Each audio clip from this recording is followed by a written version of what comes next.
Paladin, Storm Blessed. What the actual fuck I have just read. Oh my god. This man just took down a shard bearer. 101. Uh, I'm not even going to say how he did it. How did he ended up where he is now? Wow.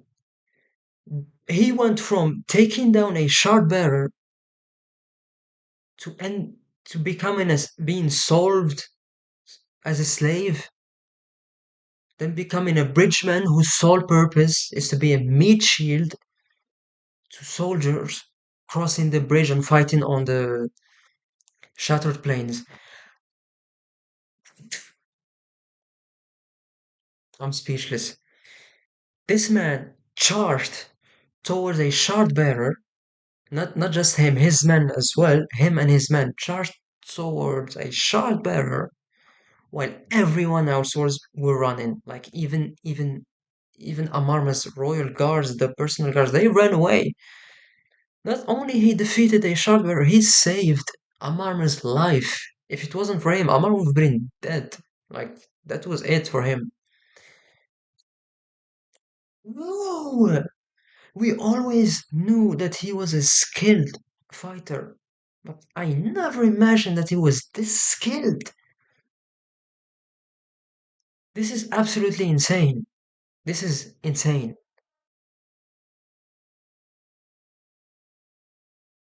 I'm in shock right now. Like, I cannot believe. I never thought that Paladin is this good. Oh my god. The fact that he walked away from the shard blade, but kings literally trade kingdoms to have. Men will do anything to get their hands on a shard blade, especially dark eyes. And he walked away from it.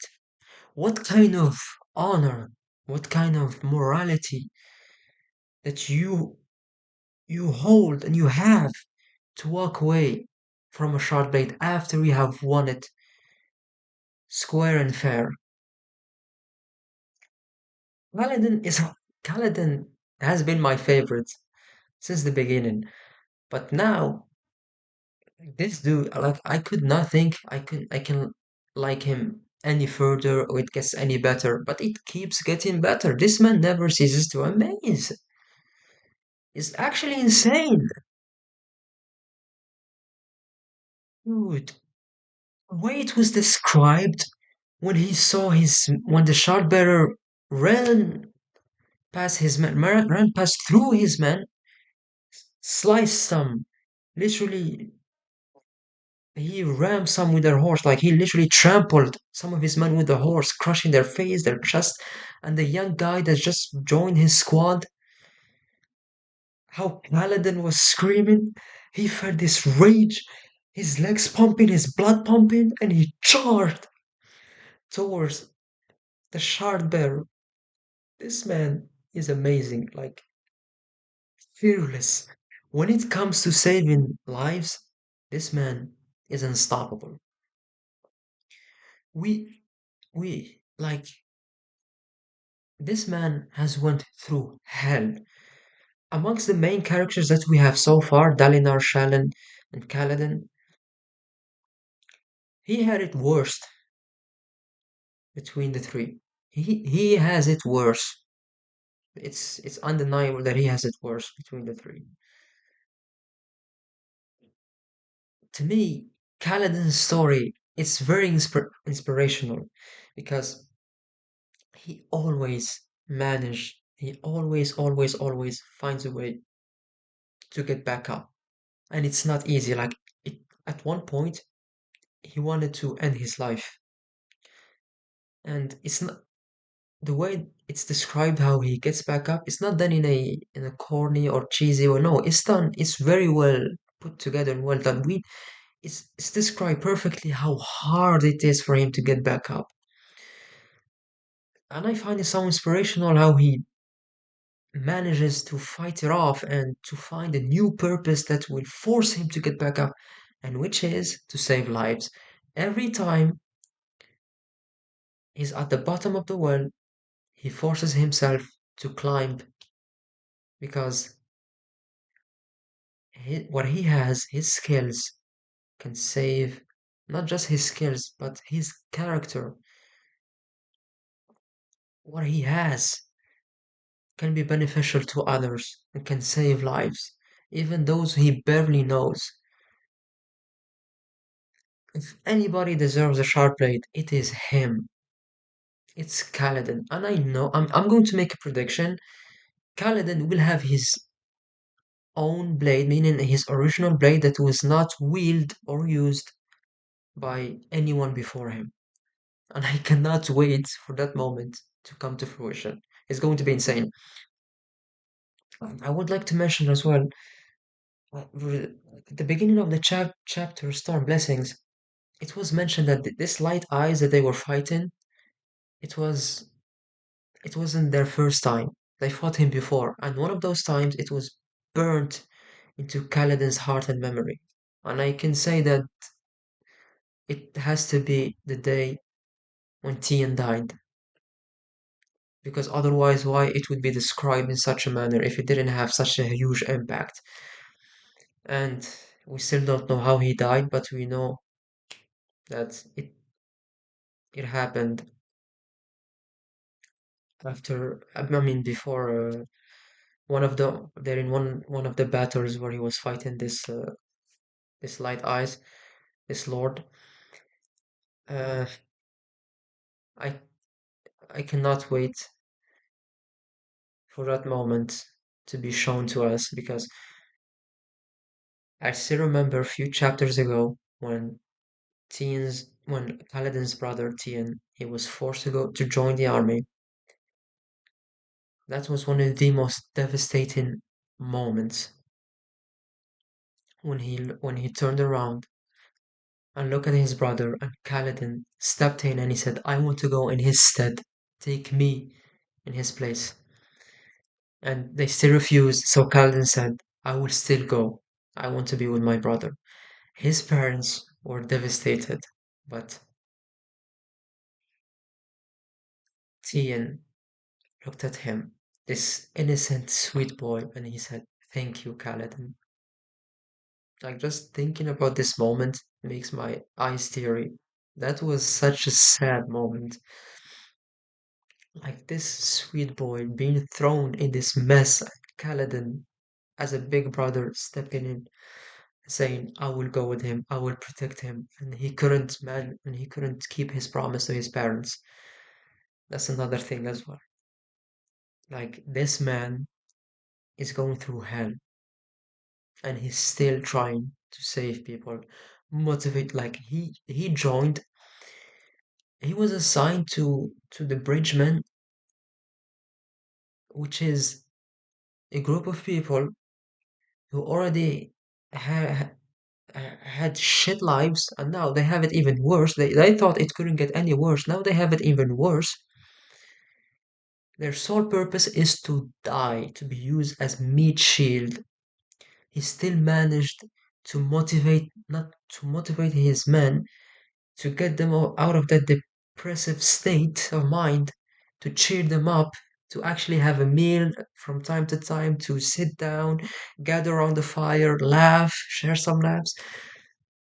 This man is amazing. Like, he he deserves to be a king. He actually does. I cannot imagine if he was a king, if he actually ruled. Like, can you imagine if he actually ruled, like, the state of that kingdom, how everyone would be treated fairly, like there would be no segregation, no like discrimination. This man, I cannot wait to see what's coming more for him. I know for a fact he's going to be the sword of the weak and the oppressed. It's going. The moment where he gets his hand on his shard blade, it's time for a change. Yeah, I'm amazed. And the thing is, before this, up to this point, I used to refer to Dalinar as the Honorable One, because Dalinar is living amongst people who are only focused on gaining wealth, hunting for uh, gems, improving their authority, their status, and he's the only one that's trying to unite them, trying to convince them stop fighting each other, stop focusing on your selfish goals, stop this senseless war, as well as we can use these short blades to help our people, like the people who we don't even think of, the people who are the farmers, the people who mine, who cut stone, we can help them with these weapons. Like, stop it. He's the only one that thinking like this. So to me, that was very honorable. So I used to refer to him as the honorable one up to this point. I believe a chapter ago, Kaladin was called the child of honor. And now I understand why he was called the child of honor. He refused to take a sharp blade because it was stained with the blood of his comrade and his men. It can't get any better than that.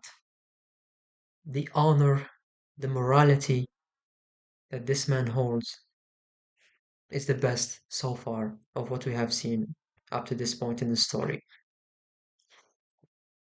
As well as I wanted to talk about Shalyn. Shalyn is my least favorite amongst the three. I don't hate her, but the reason for that is because her story started very slow paced, and as well as her story, it involves her and her family. Like what she's trying to do is to save her family, basically. Meanwhile, for Dalinar and Kaladin, it involves a lot of people, especially Kaladin. He's trying to save people who are really in need, who are like they don't have any rights. They are oppressed, enslaved, like they are beaten to the ground. And to me, that's the like Kaladin's trying to help those who are in most need, and Dalinar is trying to solve issues in his circle, in his the High Prince's circle and stuff like that. He also is thinking. I mean, he also is thinking about people who are, lowborn, as they like to call them, trying to help them improve their daily lives and stuff like that. But Kaladin is doing the most here. Kaladin is the one who's trying the hardest. Like he's having it worse than anyone else, and that's why. No, not that. Not no, no, no. He's my favorite because he he's someone that will try to help even at the cost of his life without hesitation, helping even those that in most people's eyes they do not matter. That's why I love him. He will save those that no one thinks of. Like, okay, he's just a bridgeman. He'll die. Like, no man, he's just a slave. No one cares. No, Kaladin will help those people. And he's stuck in the same situation as he wasn't like this. Like we know he was a high ranking in Amar's army and stuff like that. He know what it feels like to have power. And now he's amongst people who don't have any power. And he still trying to help them, cheer them. Like he's been like this. He's always been like this. Dalinar wasn't. We know that he was a bloodthirsty general. I mean, he even had the title. I forgot the title name. It was like the Blackthorn or something like that. We know Dalinar wasn't always like this, but Kaladin, he was like this since day one. That's why he's my favorite. He's since day like he didn't have a change of character. He was always someone who was honorable and trying to do the right thing. I can't believe what I have just read. Amazing. And I think I need to take. Yeah, I didn't finish about Shalyn. The last few chapters, I was completely soaked into Shalyn's story. At one point, the pacing just started running fast. it went fast. She managed to use the Soulcaster Stone. The Soulcaster Stone talked to her. Like I'm still waiting to know what's the deal with that. Like the Soulcaster Stone can actually talk, communicate, and it said, "Who are you?" Like it can actually feel it's not Jasna. It's another person. Like I need to know more. So yes, right now I'm very invested in Shalyn's story, but the fact that they just dropped uh, Kaladin's backstory in there, it took me out from the excitement that I had for Shannon, but no. Right now, I need to take like a small break because I took a peek into the next chapter and it's talking about Shannon. I need to take like small break before I jump to that chapter because right now I'm just thinking about what have I just witnessed with Kaladin. My God, I never knew this that this man was this much skilled of a fighter and this honorable to walk away from a sharp blade. Insane. Absolutely insane. Ooh, and I just remembered that assassin. What's his name? Set. I believe he's one of the main characters, but we saw the least of him amongst all of the main characters. I believe he's the one that we saw the least about him and stuff. But his name is Zed Sens. I don't know. I always mispronounce his name. He was given a list to assassinate high princes, and I believe that Adeline or even Dalinar's name are on that list. His worst nightmare came to fruition that someone knowing the power that he has, him wielding a sharp blade and being skilled in using it and abusing his powers to give him targets who are like really high ranking. And it came to pass, it came to fruition. I still want to know what's going to happen next with him, but right now I'm focused on Kaladin. My God, what will happen next? He's training his crew, his bridgemen. Is he actually going to do it? Is he actually going to make a run for it? He's going to fight his way out. And the fact that him and Dalinar are in the same place and both of them are having visions from this celestial being or whatever it is, like we still need to know what is it? Who's that s- sort of like divine or celestial creature that's disappearing in his visions. The fact that both of them are having these type of visions, I mean, Kaladin just recently, imagine Kaladin and Dalinar meeting up and actually sharing what they have been experiencing. Kaladin and Dalinar fighting side by side, joining teams, dude, because both of them are trying to improve things and trying to do what is right.